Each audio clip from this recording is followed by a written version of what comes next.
بالله من الشيطان الرجيم. بسم الله الرحمن الرحيم.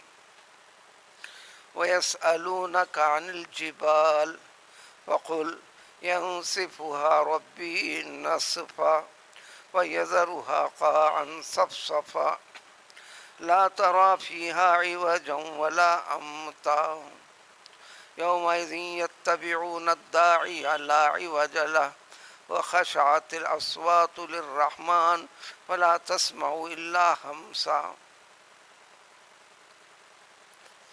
آج کی ان آیتوں سے جڑی ہوئی ماقبل کی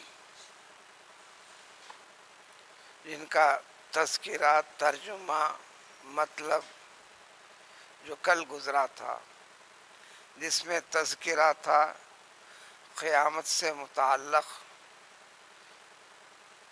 دوسرے سور کا تذکرہ تھا جس میں سب کچھ ختم کر دینے کے بعد تمام کو اٹھایا جائے گا، ایک میدان میں تمام کے تمام کو اکٹھا ہونا پڑے گا. اللہ تعالیٰ اپنی قدرت سے تمام کو ایک جگہ جمع کریں گے. اس جمع شدہ میں ایک جانب سارے کے سارے مجرم لوگ، گناہ گار لوگ، نافرمان لوگ، ایمان سے نہ جڑے ہوئے لوگ، جو اپنی زندگی کے درمیان میں موت سے پہلے توبہ کیے بغیر اسی کیفیت، اسی مذہب، اسی طریقے پر اس دنیا سے رخصت ہوئے ہوں.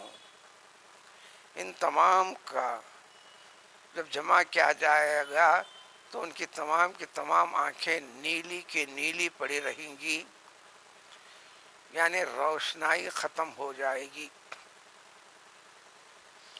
جس کی آنکھ ہے، جس میں روشنی ہے، جب روشنی ختم ہو جاتی ہے تو آنکھ کے درمیان میں جو سیاہ دھبا ہے وہ ختم ہو جاتا ہے، تو پھر ساری آنکھ نیلی کے جیسی ہو جاتی ہے. اس دن کیا کیا ہوگا اس کے بارے میں تذکرہ ہوگا. تو اس کے بعد ایک چیز اور باقی رہ گئی، اسلام، قرآن، توحید کا عقیدہ والبعث بعد الموت کے بارے میں سب سے زیادہ زور دیتا ہے. ہر انسان کے لیے اس عقیدے میں سب سے زیادہ توجہ کی ضرورت ہے، کیونکہ بعد والی زندگی، اس زندگی کے بعد جس کی ابتدا جب ہو جاتی ہے تو اس کی انتہا نہیں ہے، ہمیشہ رہنے والی ہے. اس زندگی کو بنانا، سنوارنا یا بگاڑنا، خراب کرنا، اس کے لیے اللہ تعالیٰ دنیا کی دی ہوئی زندگی اس کے لیے موقع ہے. بہرحال جب یہ چیزیں ذکر کر دی گئیں تو کسی کا خیال یہ ہوا، دنیا جب سے بنی ہے ہم دیکھتے آ رہے ہیں بڑے بڑے پہاڑ، یہ چھوٹے پہاڑ، یہ ٹیلے، یہ بڑے ٹیلے، وہ گنتی میں شمار نہیں ہے. سب سے بڑے بڑے پہاڑ، شاید اس کی گنتی بھی دنیا والوں نے کر رکھی ہے. مفسرین اس کی گنتی بتاتے ہیں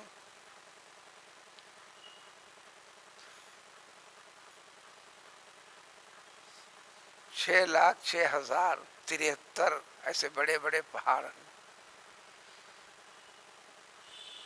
جو زمین کو تھامے ہوئے ہیں.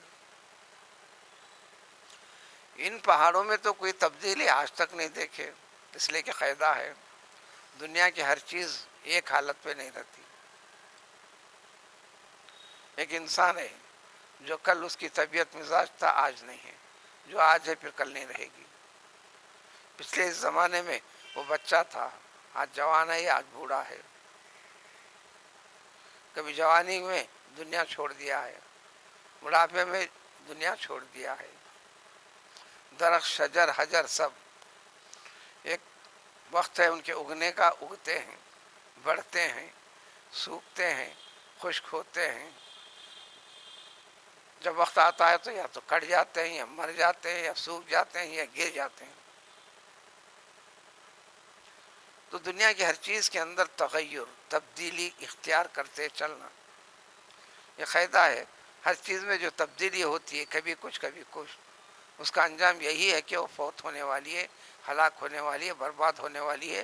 اس کا وجود باقی رہنے والا نہیں ہے. لیکن پہاڑوں کی طرف نظر ڈالا انسان، سوچنے لگا، کہنے لگا یہ جب سے ہیں ویسی ہیں، یہ کیسے فنا ہوں گے؟ اس کی تفصیل کئی جگہ.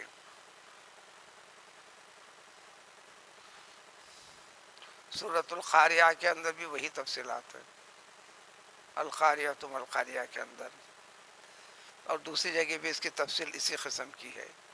تو چنانچہ ہے کہ اے پیغمبر صلی اللہ علیہ وسلم، جو قیامت کا تذکرہ احوال اللہ تعالیٰ کی جانب سے جو آپ کو بتانے کے لیے دے دیا گیا ہے، پہلے آپ کو بتا دیا گیا، پھر آپ بتانے کے لیے مکلف اور پابند ہیں دنیا کے ہر قوم کے ہر انسان کے لیے. یہ پیام اس تک پہنچنے کا ذریعہ سبب بنے ہوئے ہیں.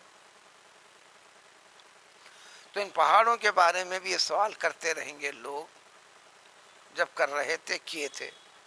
اللہ نے جواب دے دیا. یہ سوال آج بھی پیدا ہوگا اور آنے والے زمانے والے بھی پیدا کریں گے، خیال آئے گا. ان کے لیے جواب یہی ہے، کہہ دینا میرا رب وہ ہے جو اپنی قدرت سے ان تمام کو ریزہ ریزہ کر دے گا.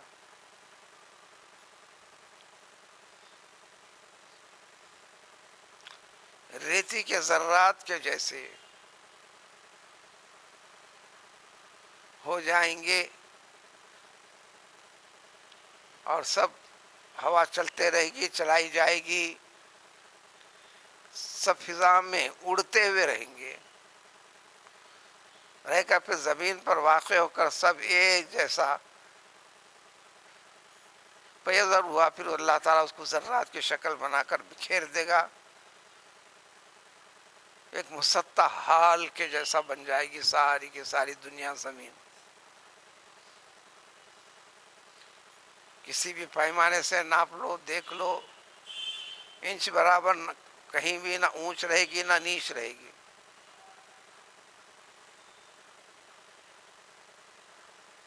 سب ایک جیسا چٹیل میدان بن جائے گا. وضاحت فرمائی کہ تم اگر اس میں دیکھو گے، یعنی جب قیامت قائم ہوگی، تمہیں اٹھایا جائے گا، تم نظر ڈالو گے، صرف ایک میدانی میدان رہے گا. نہ اس میں کوئی ٹیڑھا پن ہے، نہ کہیں کسی جگہ سے ذرا سا اٹھا ہوا، ایسا بھی نہیں. سب مسطح ایک جیسا.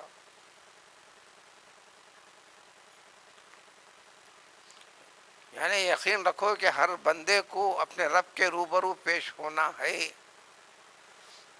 اس دنیاوی زندگی سے جڑے ہوئے ہر وہ چیز جو اس کا تعلق تھا یا رہا ہے یا اس نے پیدا کیا ہے یا اس کے ساتھ ہوا ہے، وہ تمام کی تمام چیزوں کا حساب ہوگا کس فکر کے ساتھ تھا. تو اس وقت تمام کو اٹھایا جائے گا. یہ دوسرا سور ہے. سب ختم ہو جانے بعد جب اٹھائیں گے تو اللہ تعالیٰ سب سے پہلے اسرافیل علیہ السلام کو زندہ فرمائیں گے. پھر اللہ کے حکم سے سور پھونکا جائے گا. تمام کی موت کا سور الگ ہو گیا، اس کا تذکرہ گزرا. اس سور کی پھونک میں حیات ہوں گی، حیات ہوں گی، روح ہوں گی، روح ہوں گی. دنیا کی ابتدا سے انتہا تک جتنے بھی زندگی کھوئے ہیں، مرے ہیں، دفن ہوئے، بکھرے، جو بھی ہوا ہے، سب کے سب میں حیات لوٹ کر آ جائے گی. نہ صرف انسان بلکہ حیوانات بھی تمام کے تمام.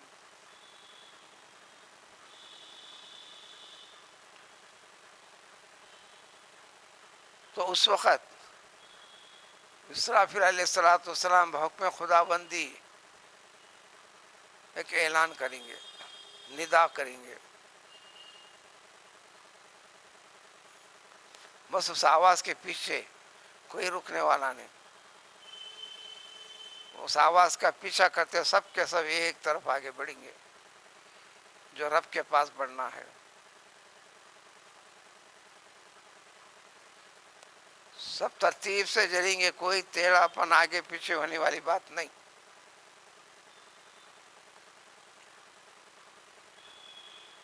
اس وقت حالت جو ہوں گی جب اللہ سب کو یاد آئے گا، تمام کی بولتی بند ہو جائے گی خوف اور ہیبت کی وجہ سے. جس کا یقین ہم نے نہیں رکھا تھا یا شک و شبہ رکھا تھا، ہے کہ کیا ہے کہ سمجھا تھا یا انکار کر دیا تھا.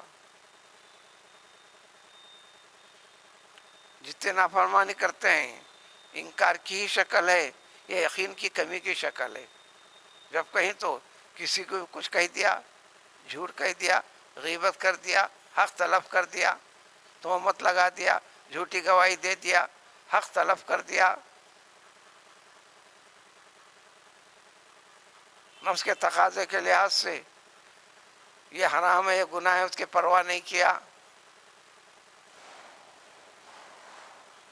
جب بتا دیا گیا کہ یہ زہر ہے اور کھانے کو کہا جائے تو آپ رکتے ہیں، کیونکہ آپ کو یقین ہے کہ اس میں ہلاکت ہوتی.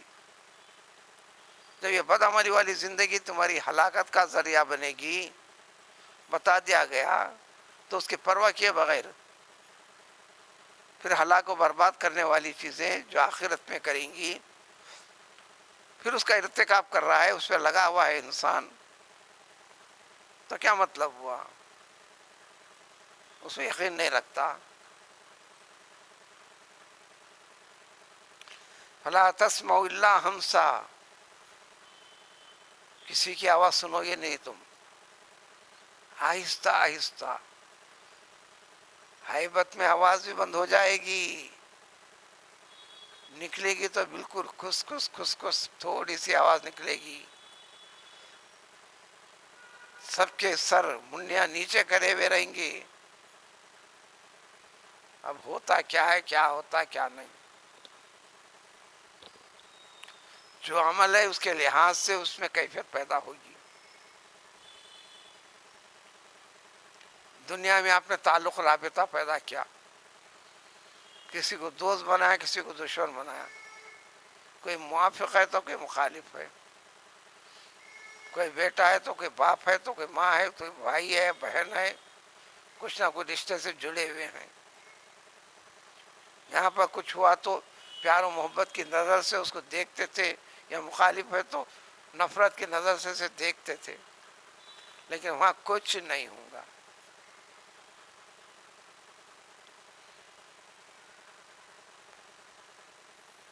اس کیفیت کو اللہ تعالیٰ فرماتے ہیں لا تنفع الشفاعۃ الا من اذن له الرحمن. اللہ تعالیٰ نیک صالح بندوں کو جس کو مناسب سمجھیں گے، اس کی نیکی کی وجہ سے اس کا اعزاز بڑھانے کے لیے، درجہ بڑھانے کے لیے اگر کسی کو اجازت دیے، ایسا دیں گے جس کو چاہیں گے، تو وہ سفارش ریکمنڈیشن کر سکتا ہے. لیکن اس کے سوا اگر کوئی بھی کرنے کی طاقت نہیں، کرنے کی جرت بھی کرا تو قبول ہونے والی چیز نہیں. تو پورا اختیار صرف اور صرف رحمان کو ہے، اللہ تعالیٰ کو ہے. اور ایسا بندے کو اجازت دیں گے وہ رضی اللہ قولا، اس شخص کے اچھے قول فعل ساری کی ساری چیزوں سے اللہ تعالیٰ راضی رہا ہو.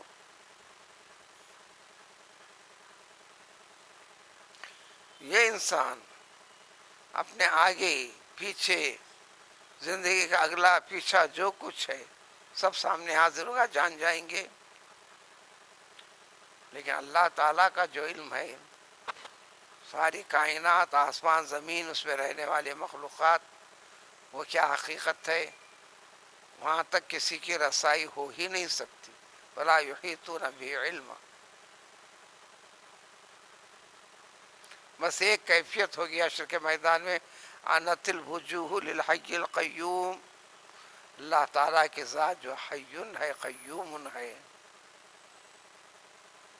اس لیے روایت میں آتا ہے الف لام میم، بغیر رکے پڑھیں گے، الف لام میم اللہ لا الہ الا هو الحی القیوم.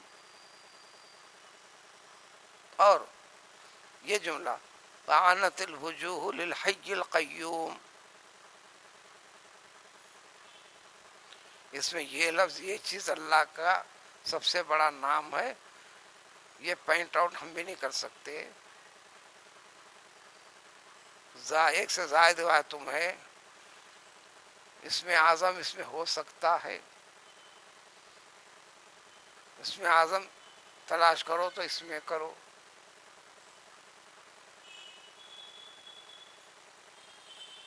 یعنی الحی القیوم، وہ اللہ تعالیٰ کی ذات جو ہمیشہ زندہ ہی ہے، اس کو فنا نہیں ہے. مقرب فرشتوں کو بھی فنا ہے. وہی ہر چیز کو قائم رکھنے والی، دیکھ بھال کرنے والی، وجود بخشنے والی، اس کے مناسب اس کی چیزوں کا اہتمام کرنے والی ذات ہے اللہ تعالیٰ کی. یہاں بات ختم کر کے نتیجہ بتاتے، وَقَدْ خَابَ مَنْ حَمَلَ ظُلْمًا. نافرمانی کسی بھی قسم کی ہو، جو کچھ کر رکھا ہے اس دنیا کے اندر، وہ سارا کا سارا بوجھ اٹھایا ہوا ہوں گا، اور یہ ناکام و نامراد ہوں گا، ہلاک و برباد ہوں گا. لہذا تائب ہو کر توبہ کا ثبوت پیش کرو، یعنی ایمان کے تقاضے و تکمیل میں لگ جاؤ. ذوق اور شوق کی اپنی طاقت اور بساط کے مطابق کوشش کرو. اس کو فرماتے ہیں وَمَن يَعْمَلْ مِنَ الصَّالِحَاتِ. جن جن چیزوں کی اجازت دے رکھی اللہ تعالیٰ نے، وہ صالحات ہیں. چاہے کام ہو، کھانا ہو، پینا ہو، حرکت ہو، بھاگ دوڑ ہو، سوچ ہو، سمجھ ہو. ایک قید کلیہ بتا دی، جو بھی اعمال صالحہ کا جو بھی کام کرے گا، عمل کرتا رہے گا، تو سمجھ لے کہ یہی مومن ہے، یہی ایک مسلمان ہے، جو اللہ تعالیٰ کی نظر کرم ہو سکتی ہے، اس کی مغفرت ہو سکتی ہے، اس کی طرف سے کیے گئے انعامات کا وہ حقدار ہو سکتا ہے. تو گیا ایمان کا حصہ ہے اس موت کے بعد کیا کیا ہونے والا ہے، کیسے مرحلے سے گزرنا ہے. ہر انسان کو 3 مرحلے پار کرنا چاہیے: دنیا کی زندگی کا، موت کے بعد والی زندگی کا، چاہے کسی بھی شکل میں ہو، خبر ہو یا کسی اور شکل میں ہو، جس کو عالم برزخ کہتے ہیں. پھر اٹھائے جانے کے بعد حشر کے بعد والی زندگی جو ہمیشہ رہنے والی ہے. چاہو یا نہ چاہو، ہر کسی کو اس کا سامنا کرنا ہے. لہذا وہ ایمان کے اوپر باقی رہنے کا مظاہرہ کرو. اگر یہ کرے گا تو حشر کا میدان جو ہیبت ناک ہوگا، وحشت ناک ہوگا، جس کی تفصیل اوپر سے چلے آ رہی ہے، اس کو اعلان کر دیا گیا تجھے پرواہ فکر نہیں، پورے یقین کے ساتھ رہے. تیرے کیے گئے اعمال میں تیری صحیح سوچ اور فکر کے لحاظ سے تیرا رب تجھ پر ذری بھی زیادتی نہیں کرے گا، ظلم نہیں کرے گا. ہر چیز کا جزا، انعام، ثواب اللہ کی رضامندی کی شکل میں ملے گا. یہ نہ گھبرائے گا، نہ پریشان ہوگا، اس کو کوئی اندیشہ نہیں ہوگا. یہاں تفصیل ذکر کر کے فرماتے ہیں بالکل اسی طرح اس قرآن کو ہم نے نازل کیا زبان اختیار کیے، عربی زبان میں نازل کرنے کا فیصلہ کر کے غیر عربی سے تعلق رکھنے والا ہر فرد کے لیے بھی ہے۔ یہ اللہ تعالیٰ کا فرمان ہے، اللہ کا کلام ہے، اعلان ہے۔ اس کلام کے اندر غور کرو، سمجھو، تو اس میں ایک نے کئی طریقوں سے سرزنش کی چیزیں، سزا کی چیزیں، اللہ کے عذاب کے واقعات، یعنی ہر قسم کی وعید والی چیزیں کئی طریقے سے، ہر چند آیتوں کے بعد فلاں فلاں کئی انداز سے ہم نے پورے قرآن کے اندر بکھیر کے رکھا ہے۔ ایسا کیوں کیا ہے؟ تاکہ اس پہ دھیان دے کر حقیقت کو جانو، خوف خداوندی پیدا کر کر اللہ کے عذاب سے بچانے والے، دوزخ سے دور رکھنے والے، آخرت کی زندگی میں راحت پہنچانے والے ان تمام طریقوں کو اختیار کر سکو۔ اب اختیار کر رہے ہیں تو ان کے لیے اس کے اندر ذکر کا بھی ذریعہ ہے، جسے سوچنا ذکر، پڑھنا ذکر، قبول کرنا ذکر، ادب کرنا ذکر، اپنی زندگی کو اس کے طرف موڑتے رہنا یہ ذکر ہے۔